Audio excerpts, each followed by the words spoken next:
Assalamualaikum warahmatullahi wabarakatuh. Salah satu kesenangan saya membaca suratul Waqiah, karena surah ini sebenarnya suratul Tauhid. Surahnya pengesaan terhadap Allah Subhanahu wa Ta'ala. Kalau kita sepakati siapa Tuhan kita, yakni Allah, maka kita kudu tahu tidak ada yang bisa bikin kita senang kecuali Allah. Tidak ada yang bisa bikin kita jadi nangis kecuali Allah. Tidak ada yang bisa bikin kita jadi bahagia kecuali Allah. Tidak ada yang bisa bikin kita menjadi menderita juga kecuali Allah. Tidak ada yang bisa bikin kita jadi punya duit kecuali Allah. Tidak ada yang bisa bikin kita jadi hilang duit kecuali Allah. Tidak ada yang bisa bikin kita jadi kaya kecuali Allah. Tidak ada yang bisa juga bikin kita jadi miskin kecuali Allah. Tidak ada yang bisa bikin kita jadi madarat kecuali Allah. Tidak ada yang bisa bikin kita jadi manfaat juga kecuali Allah. Tidak ada yang bisa menghidupkan kecuali Allah. Dan tidak ada yang bisa mematikan juga kecuali Allah. Kalau kita sepakati itu, maka mari kita berkenalan kembali kepada Allah Subhanahu wa Ta'ala. Dan saya senang membaca suratul Waqiah karena di dalamnya isinya adalah salah satunya tentang mengesahkan Allah. Afara'aitum ma tumnun a antum takhluqunahu am nahnul khaliqun.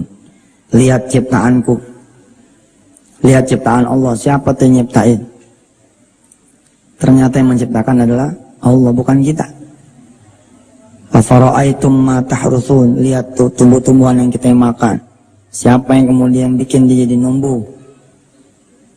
Bahkan termasuk metiknya, makannya, siapa?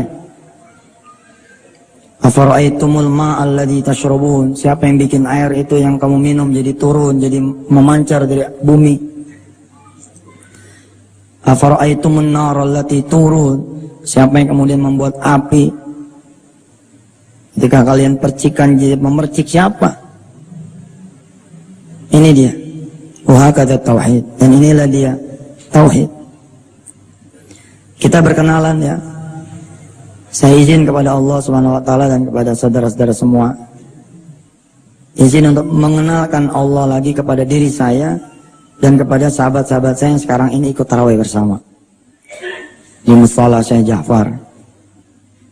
Hadirin yang dirahmati Allah, kalau kita nanya kita punya kuping, niscaya lisan kita jawab Allah Rabbuna, Allah Tuhan kami. Tapi begitu diuji dengan satu ujian, kalian tidak akan aku biarkan begitu saja beriman, kecuali diuji dengan serangkaian ujian. Benarkah Tuhannya adalah Allah? Ternyata kita akan ketahuan tuh setelah kita diuji.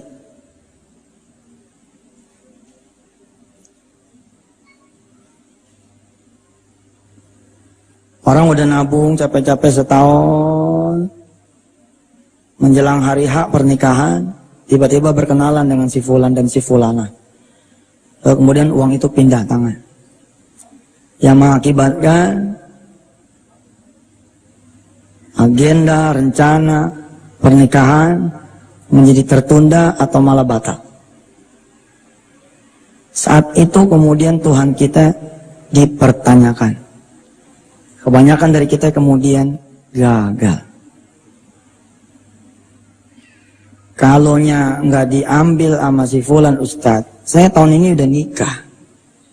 Emangnya hebat sekali dia bisa membuat kita nikah dan tidak menikah, sedangkan kita sepakat bahwa yang menikahkan adalah Allah, yang menceraikan juga adalah Allah.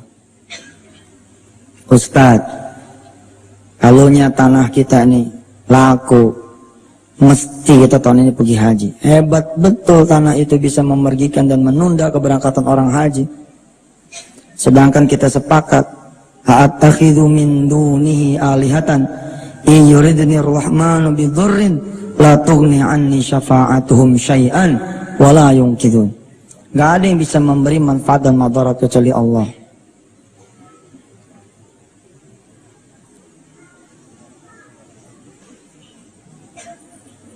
Seorang pelacur melacurkan dirinya.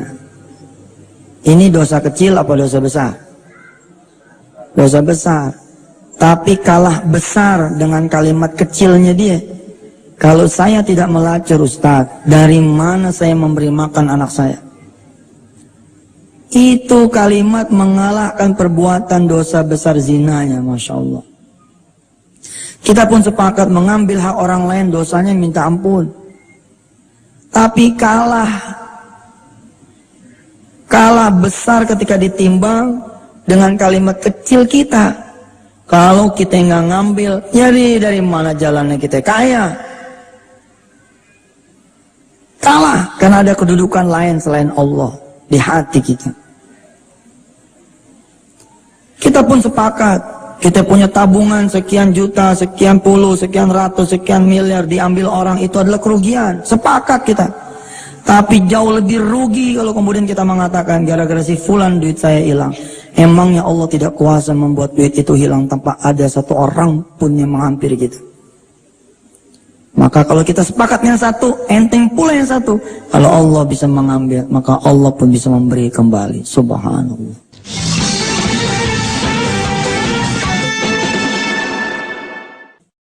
Akhir-akhir ini saya senang sekali membahas surah Maryam. Karena kebetulan buku tafsir, saya tidak menyebut kitab tafsir karena masih rendahnya ilmu saya.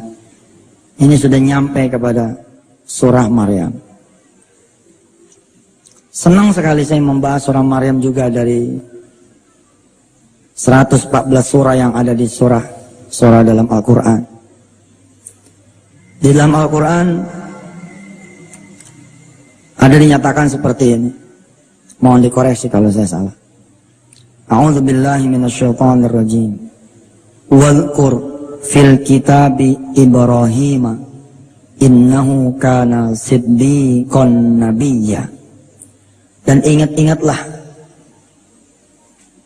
kisah tentang perjalanan Ibrahim alaihissalatu wassalam.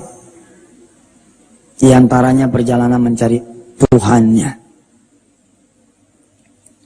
Dan sesungguhnya perjalanan kita, perjalanan buku saya tuh, perjalanan mencari Tuhan. Coba aja kalau nggak percaya. Jalan sini mentok, jalan sana mentok, jalan sini mentok, jalan sana mentok. Akhirnya kita tersungkur. Lalu kemudian mengatakan kepada Allah, ya Allah hanya Engkau yang bisa menolongku. Sama dengan perjalanan Ibrahim alaihissalatu wassalam. Tentu tidak hitam putih. Bintang, oh ini dia Tuhanku, hilang. Bulan, hilang. Matahari, hilang. Sampai kemudian ketemu dengan Allah subhanahu wa ta'ala. Saudara mengenali adiknya saudara jual rumah. Lalu kemudian saudara mendatangi dia. Belum tentu itu adalah anugerah ketika kemudian adik saudara membuka pintunya lalu memberikan sebagian dari hasil jual rumahnya kepada saudara. Hingga kemudian urusan saudara menjadi selesai. Belum tentu ini anugerah kalau kemudian peran Allah subhanahu wa ta'ala menjadi tidak ada. Justru adalah anugerah ketika saudara dicaci maki oleh adik saudara sendiri yang dari kecil saudara suapi makan, yang dari kecil saudara biayai, bahkan nikahnya, bahkan modal usaha pertama kali juga saudara yang beri. Tiba-tiba ketika saudara datang ke sana, saudara malah dicaci, dimaki dan diusir. Hingga kemudian kita menangis kepada Allah subhanahu wa ta'ala, ya Allah, hanya Engkau yang bisa membalas budi seseorang. Hanya Engkau ya Allah yang bisa menolong. Aku datang kepada adik yang babla, oh dia ketemu Allah tuh. Ada orang jauh datang dari Semarang berharap Yusuf Mansur yang ahli sedekah, katanya sering bersedekah, berharap kalau dia ngejeplak ngomong kemudian dapat duit 5 juta. Ternyata sampai tempat malah duit dia yang pindah tangan ke saya. Ada ongkos pulang ke Semarang? Ada Pak Ustaz. Berapa? 50. 50 cukup buat naik bus? Cukup Ustaz. Masih ada sisa 100 toh? Masih ada sisa 100. Sisa siniin 100. Ya Allah Ustaz, saya datang ke sini, benar tolong, saya nggak selamat nih kalau pulang ke Semarang nggak selamat nih Ustaz. Banyak orang nungguin, kan kita udah sepakat tidak ada yang bisa mematikan, menghidupkan, mencelakakan, memadorotkan. Tapi karena di sini masih ada Tuhan-Tuhan yang lain, oh saya akan celaka, oh ya Allah nggak akan masuk karena nggak muat di sini. Kalau kita los masuk, maka Allah akan muat. Nggak ada apa-apa, nggak ada masalah. Tanpa saya tahu di dalamnya meradang. Kemudian di musola ini dia menangis. Ya Allah, Ustaz Yusuf Mansur bohong. Katanya ahli sedekah, saya datang jauh-jauh dari Semarang. Dia malah ketemu Allah ketika ditolak. 2 tahun kemudian saya dengan istri saya dengan Wirda turun tuh di Grand Zamzam punya eskalator. Ada yang negor dari belakang. Ustaz. Assalamualaikum, kenal saya enggak? Ya 2 tahun kan lama sekali tuh untuk urusan ketemu dan berkenalan dengan seseorang. Enggak kenal. Saya kan yang datang dari Semarang. Ya iya yang dari Semarang banyak. Saya ini yang minjem 5 juta, terus Ustadz nggak kasih. Mulai saya ingat, iya. Ya Ustadz, maafin ya, waktu itu saya marah-marah sama Ustadz. Pokok saya datang minjem duit, malah duit saya hilang. Tapi Ustadz, saya betul. Setelah dengerin CD Ustadz, baca buku Ustadz, saya jadi paham. Iya benar. Harusnya hanya Allah tempat bergantung saya. Hanya Allah tempat berharap saya. Idh qala li abihi, ketika kemudian Ibrahim berkata kepada ayahnya, ya abati, wahai ayahku, lima ta'budu ma la yasma'u wa la yubsiru wa la yughni 'anka syai'a. Kenapa engkau wahai ayahku datang menyembah, beribadah kepada yang tidak bisa mendengar, melihat dan memenuhi kebutuhan engkau wahai ayahku? Dan ternyata itu adalah kalimat Ibrahim kepada kita semua. Ketika kemudian dibenturkan dengan keadaan real di lapangan, ini benar. Pertanyaan ini benar. Seolah-olah Ibrahim nanya sama kita, kenapa kamu datang kepada yang tidak bisa mendengar, tidak bisa melihat, dan tidak bisa memenuhi kebutuhan kamu?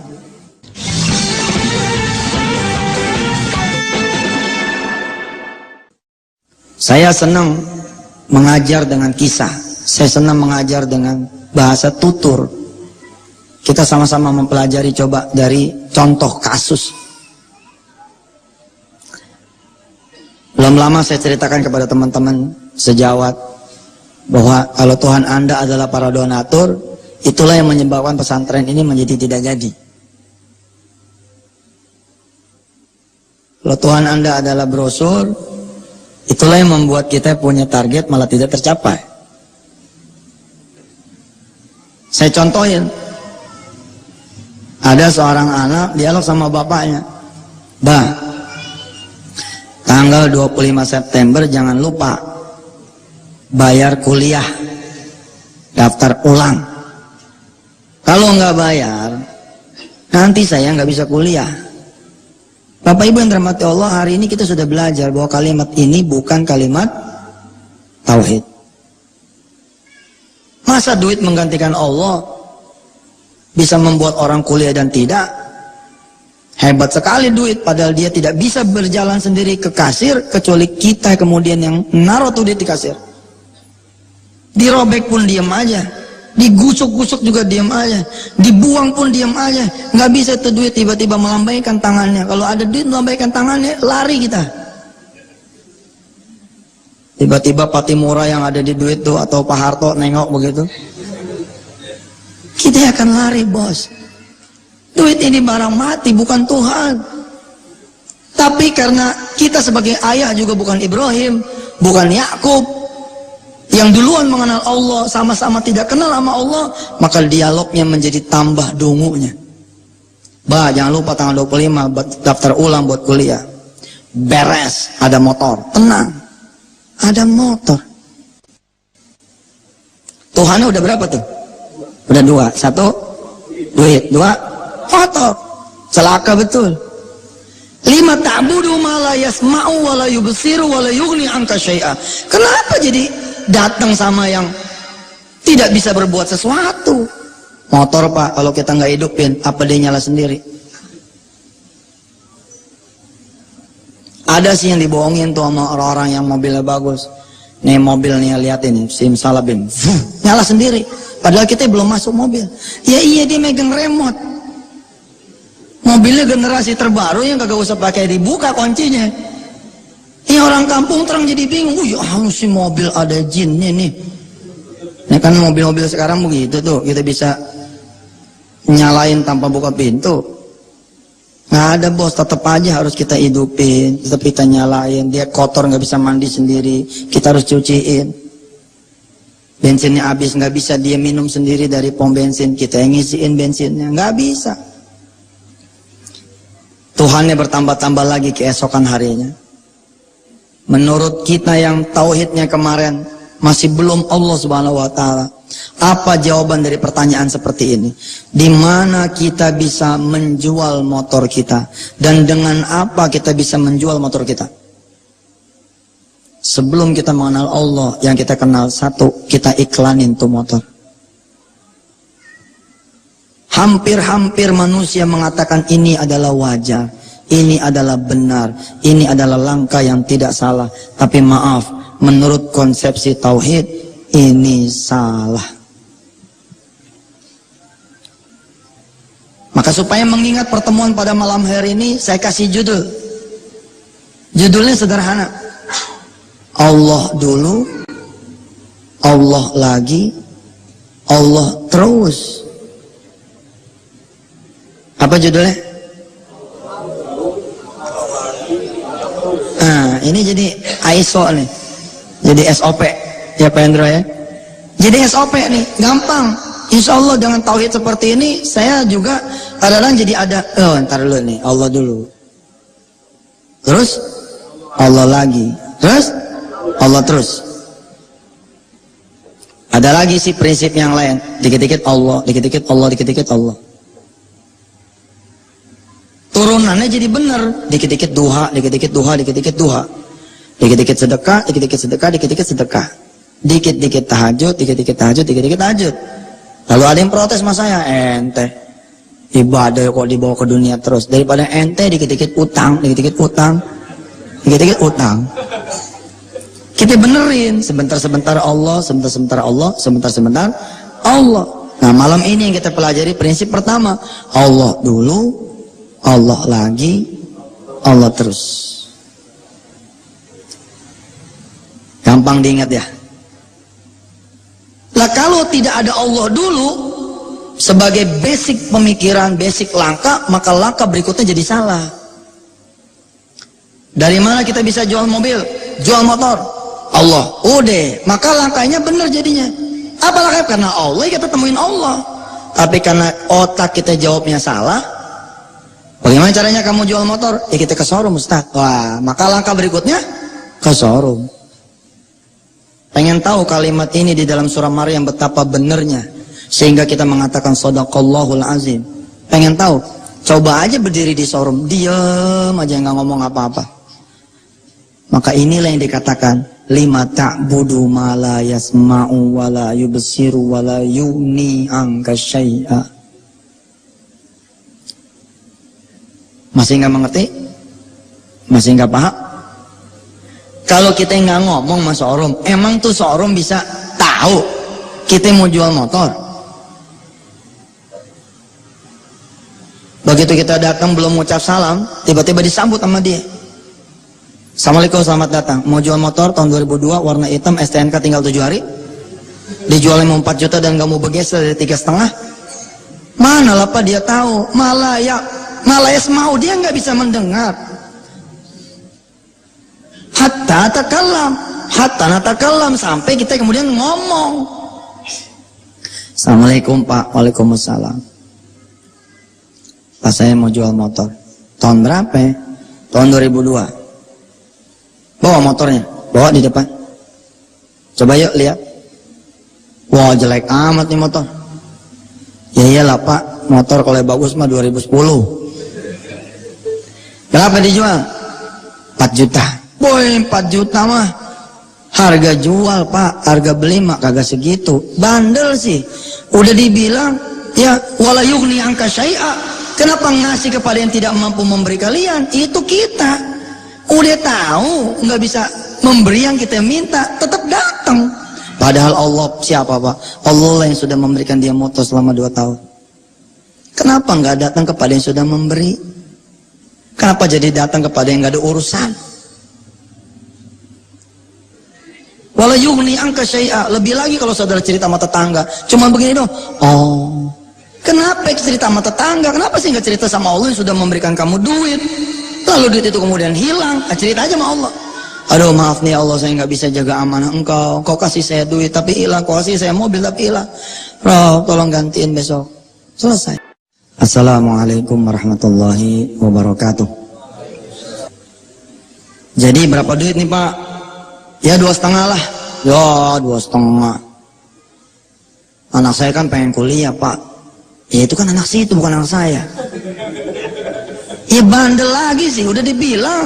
Wala yughni anka syai'a. Kenapa datang sama yang pasti nggak mau ngerti tentang keadaan kamu? Nggak mau dia ngerti. Yang dia mau ngerti tentang keadaan dirinya, dan dia tidak mau membantu kecuali dia punya keuntungan. Sedangkan hanya Allah yang mau membantu tanpa mengambil keuntungan. Dahsyat Pak. Terus bagaimana kalau ketemu kondisi seperti ini? Pakai prinsip kita malam hari ini. Apa prinsipnya? Allah dulu, terus Allah lagi, Allah terus. Cakep.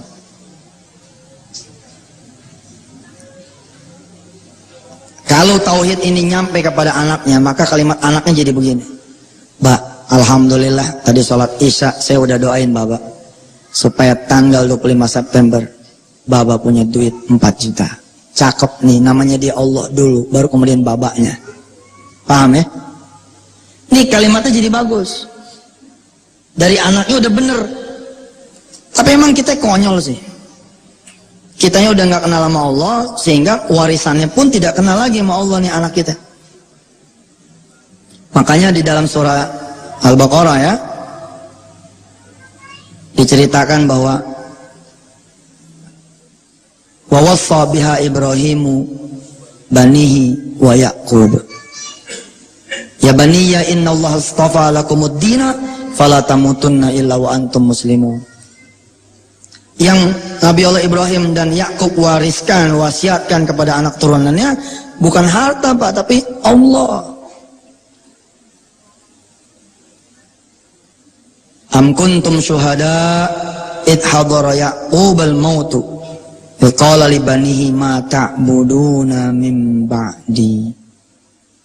Qalu na'budu ilahaka wa ilaha abaika Ibrahim wa Ismail wa Ishaq ilaha wahidan wa nahnu lahu muslimun.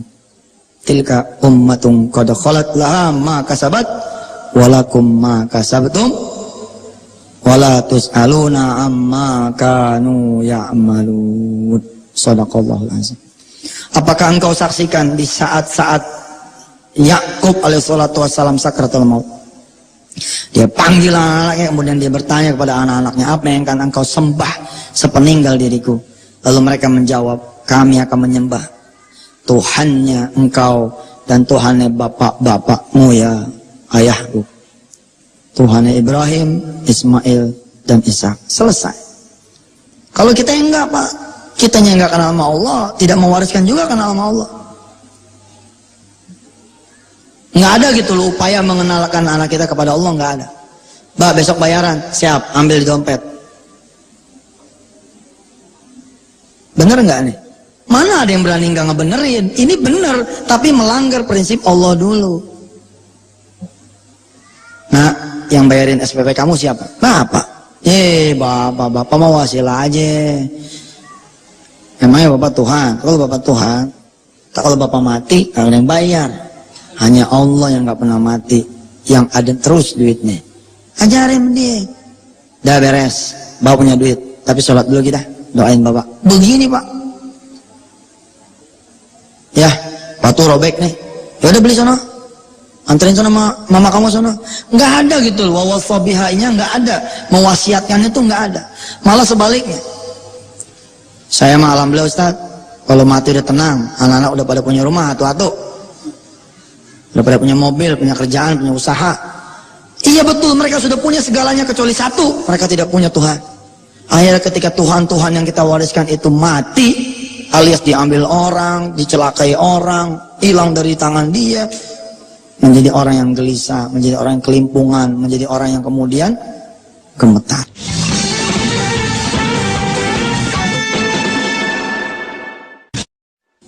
Lalu bagaimana kalau kalau prinsip ini kemudian kita terapkan. Oke lah, kita potong misalkan sampai mau ke dealer. Pakai prinsipnya Allah dulu, ambil wudu, gelar sejadah, kita sholat 2 rakaat. Saya mau jual motor, kayaknya sih kalau engkau nggak bantu nih nggak nemu yang 4 juta harga. Sebab nih motor emang pasarannya 4 juta. Jadi mesti ada yang beli itu di bawah dia kalau engkau tidak menolong. Rob, izinkan saya jalan ke showroom, izinkan saya jalan ke dealer. Udah rapi Allah dulu, nih jalan deh ikhtiar. Sampai situ, maka ikhtiar kita menjadi ibadah, tidak menjadi syirik. Sampai showroom, yang ucap salam, assalamualaikum, gitu. Waalaikumsalam. Saya mau jual motor pak. Tahun berapa? Tahun 2002. Mana motornya? Di depan. Boleh saya lihat? Boleh? Ya lihat di depan. Ini motor jelek amat. Ya kalau cakep mah pak 2010. Iya juga sih. Dijual berapa?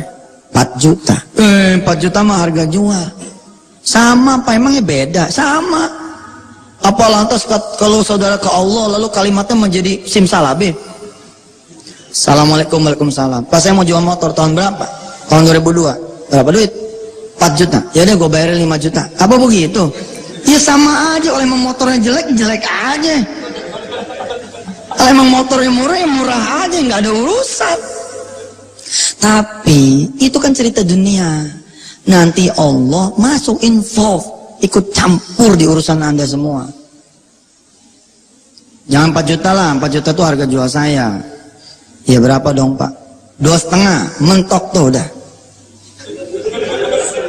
Ente pergi kemana segitu harganya? Ini masih pagi aja nih, gue lagi demen. Biasanya saya nggak mau nerima yang 2005 ke bawah, udah tua tuh. Apa-apa buat ente dah. Ya pak, kalau bisa 3,5 dah. Urusan anak saya nih pak. Iya situ bapaknya emang urusan saya. Sama aja. Iya sama, nggak ada beda. Kecuali saudara ketemu malaikat Allah, lain cerita tuh. Ya, ketemu showroom yang bukan showroom manusia, showroom Allah, lain cerita. Dan itu sah, bisa terjadi. Bisa, sangat bisa. Tapi kita hitung tataran dunia lah. Ngukur dengan ukuran kita. Jadi nggak bisa nih pak, cuman 2,5 nih. Ya kalau mau 2,5 dah. Nah, prinsip yang berikutnya apa? Allah lagi. Bayar apa? Kalau gitu saya mau nanya dulu. Ya tanya sana sama istri dah. Bukan pak, mau nanya sama Allah. Nanya sama Allah. Ini urusan motor nih, jangan pakai nanya sama Allah. Agak prinsipnya begitu pak, Allah dulu, Allah lagi. Ya udah tanya sama Allah tuh. Kayaknya sama jawaban Allah 2,5. Iya pokoknya saya nanya dulu lah. Dia panggil tuh office boy-nya. Sini. Emang Allah kelihatan ya? Bisa ditanya. Emang alamatnya di mana? Buat orang beriman Allah kelihatan pak. Buat orang yang beriman kita pun tahu di mana Allah. Di mana Allah? Masjid. Ini rumah Allah. Oh kita kemari kita ngadu, pulang kita disanguin. Coba aja ente puasa, nggak tahu masaknya, nggak tahu belinya, masuk masjid mana aja dijamu sama Allah. Apakah itu tidak hebat sekali itu?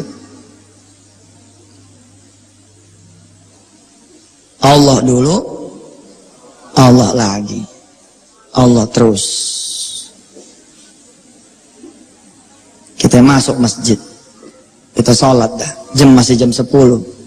Ya kita bilang lah sama Allah. Ya Allah saya udah jalan nih, udah ikhtiar. Ini motor cuma ditawar 2,5. Kalau saya jadi jual sama tuh Cina, jadi nih jual sama tuh dealer, yang 1,5-nya lagi mau tanggung jawab.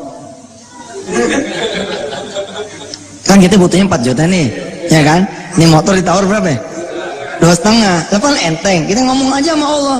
Allah lagi kan? Rob, tawaran cuma 2,5. Yang 1,5 mau nggak nih nanggung? Kalau mau nanggung saya jalan nih. Allah jawab nggak? Jawab, asli jawab. Bagaimana jawabnya? Allah bikin begitu Deller. Begitu kita datang nggak ada. Lalu dijawab, ya Bapak bukan dari tadi.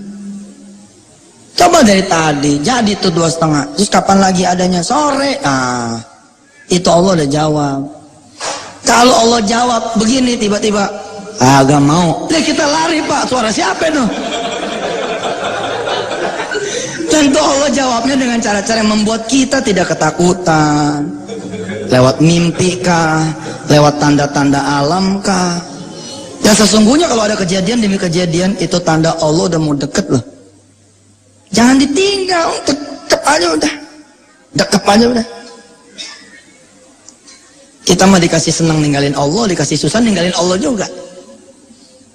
Gara-gara si Anu nih. Tuh ya ninggalin Allah itu namanya.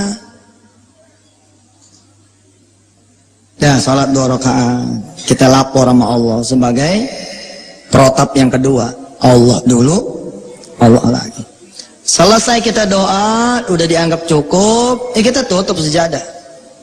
Kita rencana balik ke dealer, ya nggak?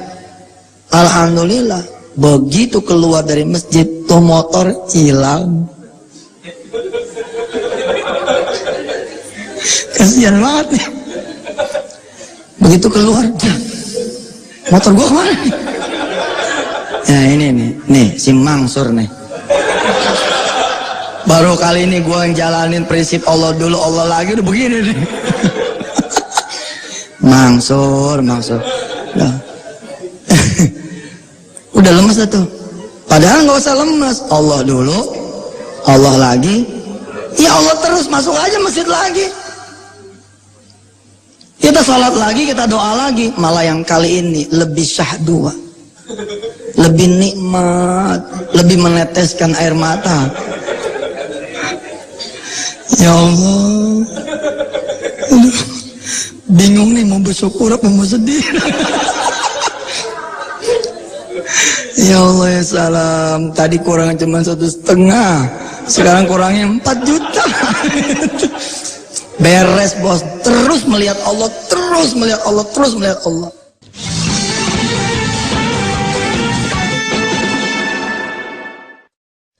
Dalam kebahagiaan ada Allah, dalam penderitaan juga ada Allah. Adem mati, adem.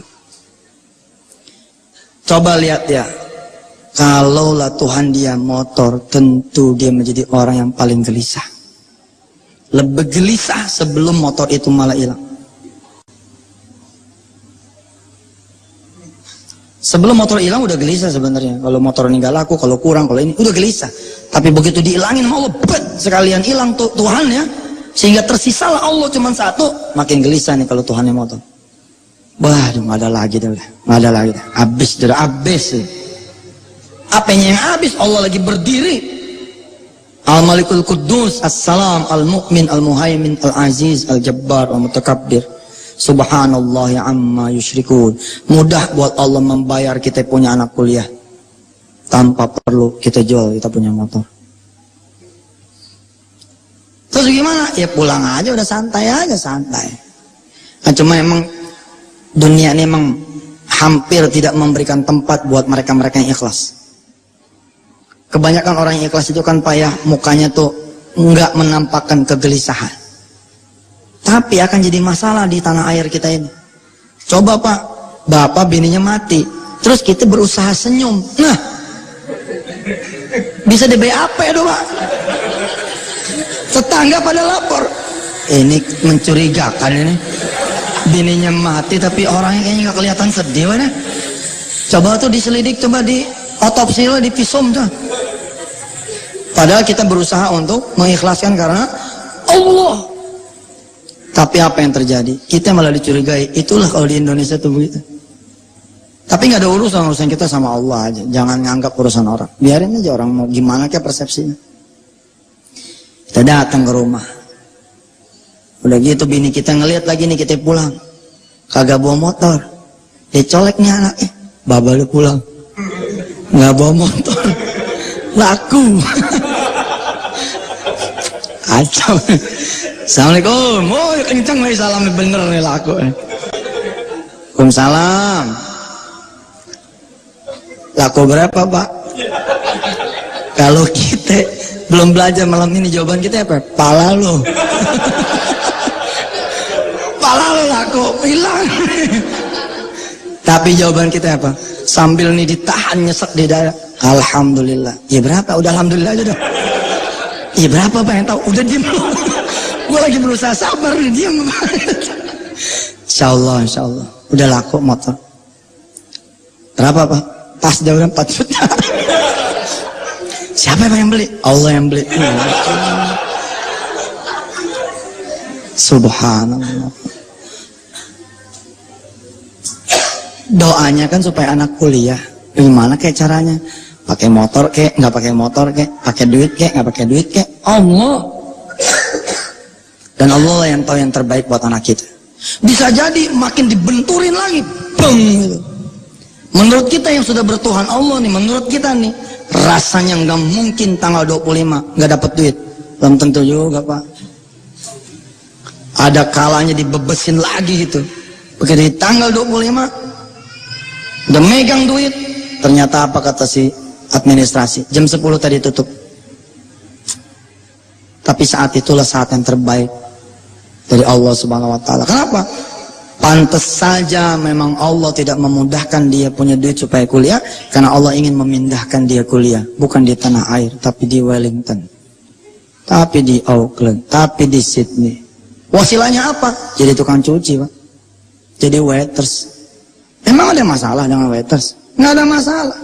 Ikut dia nih di satu agensi, kemudian berangkat dia ke Australia, bla bla bla bla, dipilih banget berangkat ke Melbourne.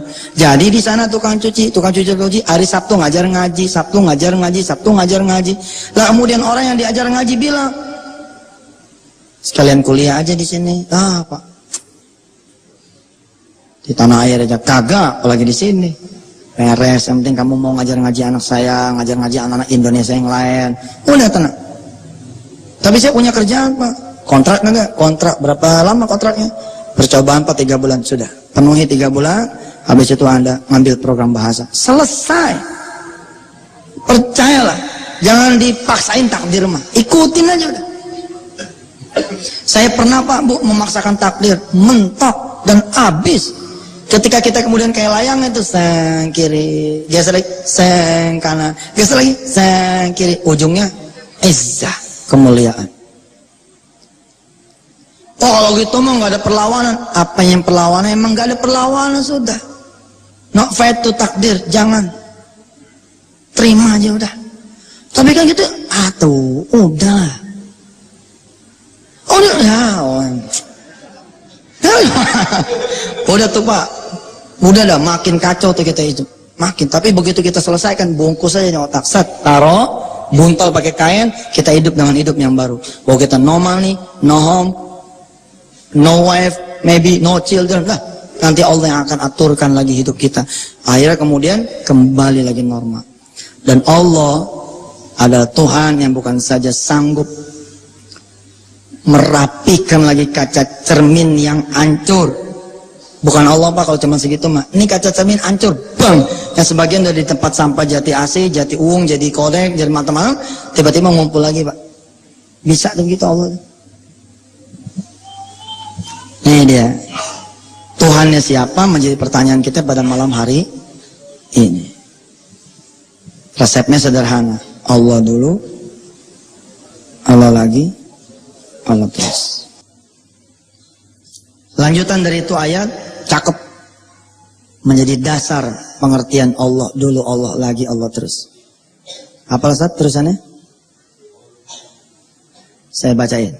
Wadhkur fil kitabi Ibrahim innahu kana siddiqan nabiyya.